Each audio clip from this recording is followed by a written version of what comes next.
ایک جوان تھا، مسجد میں آیا، لوگوں سے کہنے لگا روٹی کھلاؤ۔ کسی نے توجہ نہ کی۔ اس نے کہا میں رب رب بتانے والا ہوں، میری طرف دیکھو تو صحیح۔ کسی شخص نے خیال ہی نہ کیا۔ پھر اس نے کہا یار تھوڑا سوچو۔ نمازیوں سے کہا، اہل علاقہ سے کہا، انہوں نے کہا تیری طرح کے بڑے درویش دیکھیں۔ مسجد کے محراب میں وہ رب کریم کا بندہ انتقال کر گیا۔ جب فوت ہو گیا نا، لوگوں کا مزاج ہے، بیمار کو دوائی نہیں دیتے، جنازے پہ وقت پہ پہنچ جاتے ہیں۔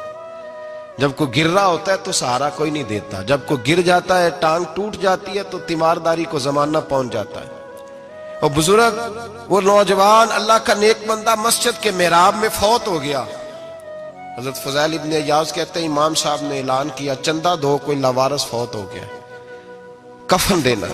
چندہ اکٹھا ہوا، کفن خریدا، جنازہ پڑا، عشاء کے بعد دفن کر کے آئے۔ فجر کی نماز کے لیے جب امام اور مؤذن مسجد میں آئے تو چیخیں مارنے لگے، تڑپنے لگے، دور دور تک آوازیں پھیل گئی، دنیا دوڑی آئی۔ کیا ہوا؟ کہنے لگے وہ جو تم نے کفن پہنایا تھا وہ یہاں پڑا ہوا ہے، اور دیکھو کفن پہ تحریر لکھی ہے۔ تحریر کیا ہے؟ عرش کے مالک نے فرمایا میرے دوست نے روٹی مانگی، تم نے دی نہیں۔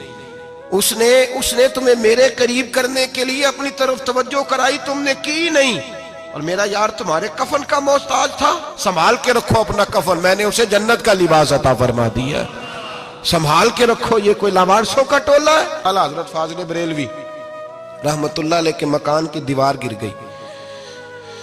ایک کونا مکان کا، آپ جانتے ہیں پرانی دیواریں چھوٹی ہوتی تھی اور بارشوں میں اکثر گھروں کی دیواریں گری ہوئی ہوتی تھی۔ ایک سائیڈ کی دیوار گر گئی تو اس کونے میں ہندوؤں کا گھر تھا۔ اب مستری صاحب رات کو آئے، ان سے بات ہوئی تو کہنے لگے سویرے کام شروع کروں گا۔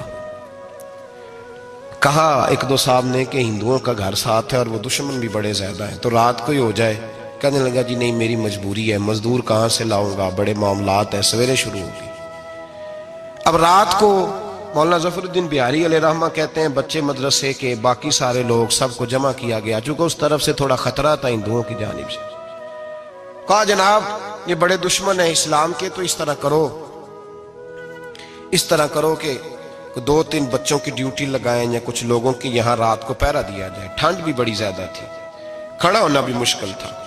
اعلیٰ حضرت رحمت اللہ علیہ عشاء کی نماز کے بعد جلدی حجرہ خاص میں تشریف لے جاتے تھے۔ اس رات جب دیکھا نا باہر شور ہو رہا ہے تو اسی طرح سر پہ ایک رومال لپیٹا تو باہر آ گئے۔ کہنے لگے کیا شور ہے؟ کہ حضور سردی ذرا زیادہ ہے تو یہاں کسی کی ڈیوٹی لگانی ہے پہرے کی۔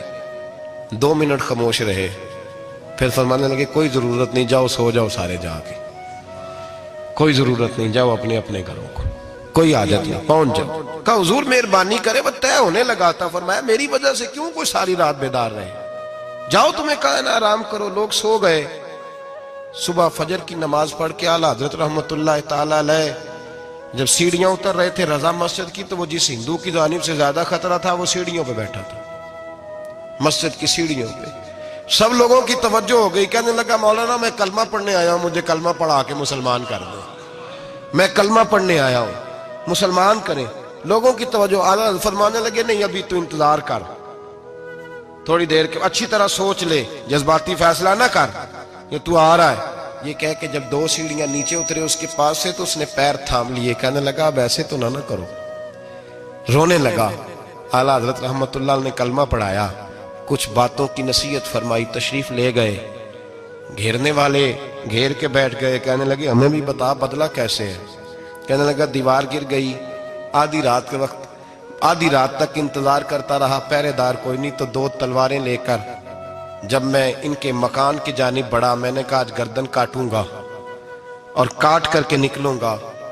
کہتا ہے جب میں قریب آیا تو 2 شیر کھڑے تھے، اوپر سے پلٹ کے آیا تو پھر کھڑے تھے، ادھر سے پلٹ کے آیا تو پھر کھڑے تھے۔ فرماتے ہیں میں 2 گھنٹے کے بعد آیا تو پھر پلٹ کے کھڑے تھے، میں پھر 1 گھنٹے کے بعد آیا، سحری کا وقت ہو گیا تو پھر پلٹ کے کھڑے تھے، اب میں ڈر کے بھاگا۔ کہتے ہیں فاضل بریلوی نے اپنی کھڑکی سے منہ باہر نکالا، کہنے لگے اور کتنا تجربہ کرے گا، مجھے تو لاوارث سمجھتا ہے، لاوارث ہوں میں، اور کتنا تجربہ کرے گا، بس کر مان جا۔ میں نے کہا حضور یہ کون ہے، مجھے بتائیے تو صحیح یہ کون ہے۔